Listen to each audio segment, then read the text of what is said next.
Hey everyone, and welcome back to another episode on the What's Cooking series. Today we will be live fire grilling some pizza, a Brian recipe favorite. So without further ado, let's get to cooking. So our pizza has already been assembled and we're going to be cooking it right on this stone, which will make it pretty convenient and also give it that even heat that a pizza stone is really for. Now, like I said, this is our own recipe. We've always done our pizzas like this. We make our own crust, and then as far as the toppings, we've always done kind of Mexican-like toppings with a mix of Italian seasonings, I guess, on top. So we already cooked the chicken. If you wanted to go all out, you could cook the chicken on the grill first. We didn't do that, we just did it in a pan, and so it's pre-cooked chicken with, instead of your traditional red sauce, we actually use a Rotel sauce, which is a little bit more Mexican-y. And then of course we have peppers and onions and pepper jack cheese, and then basil and oregano as the seasonings. So a lot going on there. It's a little bit different than your normal pizza, I guess, but it's the best. It's to die for. People who just eat regular pizza come over and love our pizza. So I know that we have something to it. So you guys, you gotta try it out, okay? I don't know if I'll rate a recipe up in the description or not. I love to share you guys all the recipes so that you can try it here. It is pretty simple, but we get a gluten-free crust. I guess that would be optional, right? Okay, so we gotta get this grill ready. Maybe gotta lower it here. Let's see what's going on over by the kiln. I wonder what Grandpa's up to. I'm just checking the moisture on this wood in here to see what it is. Looks like it's about 8, 9. That's on the outside edges. That's not up in here, and we can't get a reading inside here. Right, yeah. Because you can't get my arm in there. Yeah. So we've got this new one that So big. we're gonna try. And the way this works is that you can slide this, you can hook it to your computer, and you can slide it inside between your stickers. Now, from what I've read, I'm not a professional at this yet. You will be, though. You want to be close to your stickers so that you don't have, like between your stickers, the boards can be twisted a little bit. You want to push it in like this, probably all the way through, and then you pull it out, and it's electromagnetic pulse that reads the moisture inside your wood, not just on the surface, or you don't have to worry about pushing pins in oak or something like that. So you push this thing in, and as you pull it out, it reads the internal moisture of your wood. And so, unlike that thing, you get the outside edge, which is the driest. It's not dry in the middle. Only as far as they can go in. Yeah. So, as of now, I'm not a professional at this, but you can also set your computer to the type of wood that you're using. Well, that's like this one. You can set it to the type of wood on this one too, but this is going to be a lot more accurate. You're just reading the surface temperature or the surface moisture, as deep as those probes are. You're not reading ½ inch. So this is kind of like sonar.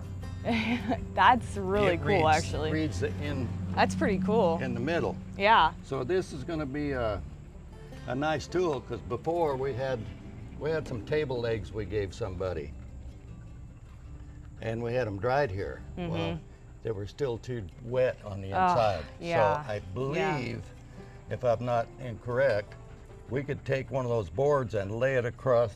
It's not plugged in. I think that may shock. I don't know.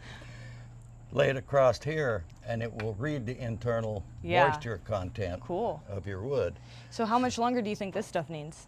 Well, we will know when we plug this thing in and start using it. I feel like it's gonna be pretty dry here, because this is the same stuff that was in last week, so can't have that much longer. No, but we'll know when we do that. It's 8 something on the outside with that. Is that what that read? Yeah, something like that. So close. This will give us the in here. Right, yeah, cool. In the center of the board. Now when these boards come out of here, they're hot, and you bring them out, so when they start cooling, that heat drawn off, So that is also drying the wood because that heat's coming off, so it's drawing moisture with it. So this is gonna simplify, because this kiln is not a plug and play. No, it's not. You have to you have to mess with the settings in there to keep it right. Yeah, well, I just turned it off, so make sure you go and So turn we'll it back have on. to turn it back on. Yeah, So I didn't mess anything up. and it's wood sensitive too. So now another thing they said, when you push this in, don't try to slide it across. Ooh, yeah, because that could damage those. It'll damage those. Right, right. So just straight in right by its sticker instead of a rough spot. All right, well, that's We'll pretty cool. see. Yeah. All right, you guys, back to the grill. Okay, before the pizza goes on, we have to heat up our stone. Very excited about this. So to do so, we just put the stone on the grill over the fire, lower it down. We're using cherry today because what you're not going to see in the video is after we cook the pizza, which is actually an appetizer, we are going to be grilling steak. And cherry is my favorite wood for red meat. I think we make some of the best burgers in the world. As a matter of fact, I won't even go out to eat anymore if it's just, somebody says, let's go for a burger. No way. Our burgers are twice as good as any place I've ever been. So we do our burgers a little different. We'll probably talk about that maybe next week. Terry said enough with the red meat. She wanted to do some other things in the videos. But we cut it with lamb, I think it's 1/3, and then some lean beef. The lamb is very fatty. So anyhow, today we're doing, as an appetizer, we are doing a pizza we're very excited about. We've been prepping for the last hour. Of course, it's absolutely delicious. I'm not sure what went on out there at the kiln. I'm actually excited to watch my own video or see what was talked about. We have been experimenting with our new Wagner moisture meter. It's a game changer. And I just want to put this comment in. I want to talk about it. Some of you guys out there will remember when motorcycles went from a dual shock in the back to a monoshock. If you remember that, you know that it was one of the greatest inventions that ever hit the motorcycle market. Absolutely incredible how that changed riding. All of a sudden you had almost massive 6-7 inches of travel on the back of the motorcycle. Totally revolutionized it. That is how when we were introduced to this moisture meter, that is what I understood it to be. It totally changes everything. The mistakes that we made over the last year, or what we didn't understand, there's a lot of rectification that this meter brings to the market.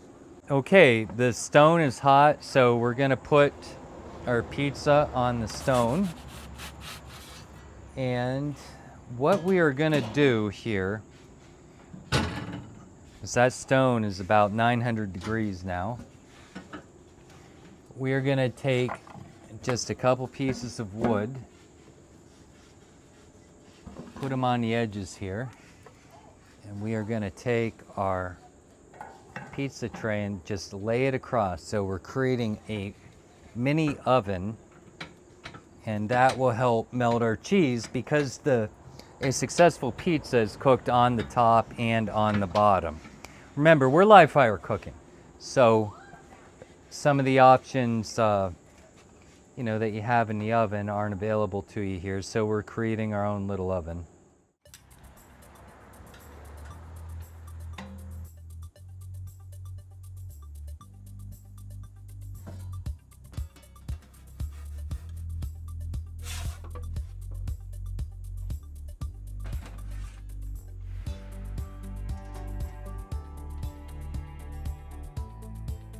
finally, it's time to dig in and eat. It's been a while since we've had Mom's Pizza. My favorite part about this is the crispy crust.